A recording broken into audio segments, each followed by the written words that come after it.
আপনারা জানেন যে গত 12ই রবিউল আউয়াল উত্তরপ্রদেশে 12ই রবিউল আউয়াল কেন্দ্র করে উত্তরপ্রদেশের শান্তিগামী মুসলিম ভাই বোনেরা তারা 12 তারিখকে রসুল করিম সাল্লাল্লাহু আলাইহি সাল্লামের জন্মানোর দিনকে উল্লেখ করে তারা মিছিল বাইর করেছিল এবং র্যালি করছিল শান্তিপূর্ণভাবে। সেই র্যালিতে কিছু কিছু মুসলিম ভাইদের হাতে প্ল্যাকার্ড ছিল, তাতে লেখা ছিল আই লাভ মোহাম্মদ সাল্লাল্লাহু আলাইহি সাল্লাম। তারা শান্তি শৃঙ্খলাভাবে রাস্তার পাশ দিয়ে র্যালি করে যাচ্ছিল। রসুলুল্লাহ জন্মগ্রহণ করেছে এই উল্লাসে আনন্দে তারা ইসলামী ভাবমূর্তি নিয়ে হঠাৎ দেখা যায় উত্তরপ্রদেশের যোগী আদিত্যনাথের পুলিশ তাদেরকে নৃশংসভাবে বর্বরতারভাবে তাদেরকে প্রহার করে এবং তাদেরকে গাড়ি করে ধরে নিয়ে তাদেরকে গ্রেপ্তার করে। তাই এই একজন মুসলিম মানুষের উপরে নির্যাতিত পাষণ্ড যে বিনা অন্যায়তে তাদেরকে গ্রেপ্তার করা হয়, তারই প্রতিবাদে বিভিন্ন জায়গায় স্টেজ কর্নার হচ্ছে, রাস্তায় র্যালি হচ্ছে।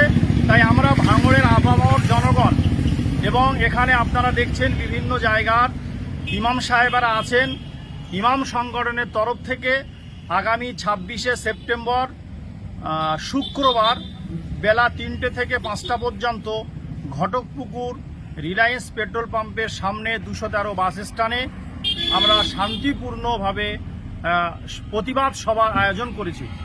এই প্রতিবাদ সভায় আপনারা ধর্ম বর্ণ নির্বিশেষে সকলে অংশগ্রহণ করবেন এবং শান্তিপূর্ণভাবে আমাদের ভাঙড়ে কলকাতা পুলিশ আছে, আমরা পারমিশন নিয়েছি এবং স্ট্রাচারে পারমিশন নেওয়া হয়েছে। আমরা শান্তিপূর্ণভাবে মিছিল করব। ভাঙড়বাসী এবং রসুলুল্লাহ সাল্লাল্লাহু আলাইহি সাল্লামের নাম নিলে যদি গ্রেপ্তার করা হয়, এই ধর্ম ভারতবর্ষ হলো সেকুলারিজম, এখানে সর্বমানুষ সর্বধর্মের সর্ববর্ণের মানুষ থাকবে, যার সেই ধর্ম নিয়ে স্বাধীনতা বেঁচে থাকবে। তা যোগী আদিত্যনাথের পুলিশ বিশেষ করে কেন্দ্র সরকার মুসলিমদের উপরে যে নির্যাতিত পাষণ্ড করছে, তারই প্রতিবাদের জন্যে আজকে আমরা এখানে মাঠটা পরিদর্শন করতে এসেছি এবং ইনশাল্লাহ শুক্রবারে শান্তিপূর্ণভাবে মিছিল হবে। আমাদের আমন্ত্রিত বক্তারা আছেন, ফুরফুরা শরীফ থেকে হুজুর পীরকেবলা থাকবেন এবং এলাকার ইমাম সাহেব, আলেম ওলামা, বুদ্ধিজীবী শিক্ষিত মানুষরা থাকবে। সবাইকে নিয়ে আমরা একই ছাতার তলে শান্তিপূর্ণভাবে মিছিল আমরা সমাপ্ত করব ইনশাল্লাহ।